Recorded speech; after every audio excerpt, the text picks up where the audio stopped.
स्वागत है मित्रों हमारे YouTube चैनल तलाश माँ की पद्मश्री आचार्य कौलक्लूरी इनाक जी की।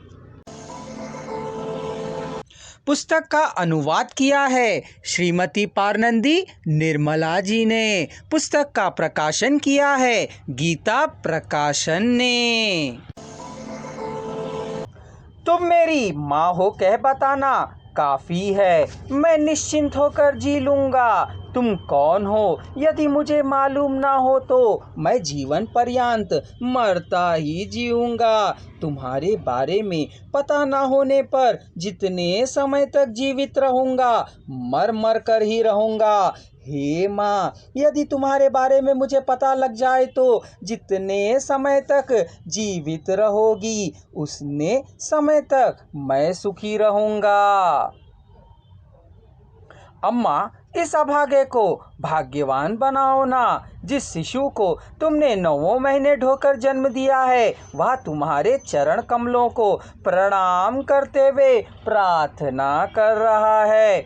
पत्रिकाओं में विज्ञापन छपा है, इसे पढ़कर मित्र वर्ग पहले स्पंदित हुए हैं, वह अब सांत्वना देता हुआ सा है। बंधु वर्ग ने दुखी होते हुए पत्रों को लिखा है, फोन किए हैं। स्त्रियों ने सहानुभूति को प्रकट करते हुए दुखी होकर बातें की हैं। जिस माँ के बारे में पता नहीं है उस माँ के लिए दुखी होते हुए बेटे को देखकर आश्चर्यचकित हुए हैं।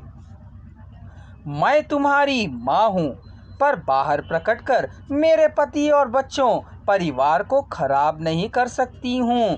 तुम्हारी माँ हूँ, सुख से हूँ। तुम दुखी ना होकर सुखपूर्वक जीवन यापन करो कह आर्द होकर बिना पता के हैदराबाद से ही माँ ने पत्र लिखा।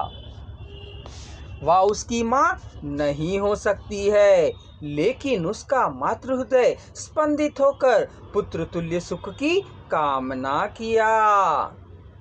कई स्त्रियों ने आदर के साथ फोन किया, कुछ लोगों ने पत्र लिखकर दुखित मुझे सांत्वना देने की कोशिश की। 2 स्त्रियों ने तुम्हारी माँ हूँ कर लिखा। परिशीलन कर देखने पर उनकी दृष्टि आदर करने की है, पर किसी भी स्त्री ने मेरे ऐश्वर्य को दृष्टि में रखकर नहीं लिखा, ना ही उस दृष्टि से फोन ही किया। 2 स्त्रियों ने अपने पतियों की मृत्यु की बात लिखते हुए कहा, बेटे बेटियों का माँ की देखभाल ना करने की बात लिखते हुए तुम्हारी माँ ना हो पाने के लिए दुखी है कह पत्र लिखा। उन्हें अपने मातृ मंदिर में शामिल होने के लिए कहने पर राजी खुशी स्वीकार किया और आकर शामिल हुई। तुम लोग हमारी माताएं ही हो, कहा सदाशिवम ने। उन्होंने आनंदित होकर अपने आंसू बहाए। मातृ मंदिर में कभी ना कभी उसकी माँ साकार भरती होगी, यही आस सदाशिवम में बनी हुई है। अपने बारे में ना बताकर बेटे को देखती हूँ रह सकती हूँ, सोच उसकी माँ अवश्य आएगी, यह दृढ़ विश्वास सदाशिवम को है। सदाशिवम को जन्म देने वाली माँ स्पंदित नहीं हुई। एपिसोड 8।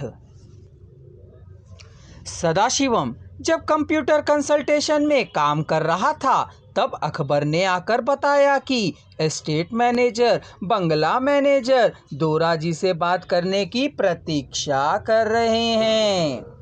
बंगला मैनेजर दोराजी का बंगला, चितरंजन देवालय, मातृ मंदिर देवालय, कर्मचारियों का गृह समुदाय, सड़कें, चारों गेटों का व्यवहार देखता है। सड़कों, भवनों, कर्मचारियों, वेतन भत्ता आदि सब कुछ की देखरेख प्रबंध आदि करता है। स्टेट मैनेजर दोराजी की जमीनें, मनियम का व्यवहार, आमदनी आदि का विवरण देखता है। संस्थान के जमीन संबंधी व्यवहारों का वही जिम्मेदार है। दोनों ही बड़े दोराजी के समय से ही समर्थ प्रबंध कर रहे हैं।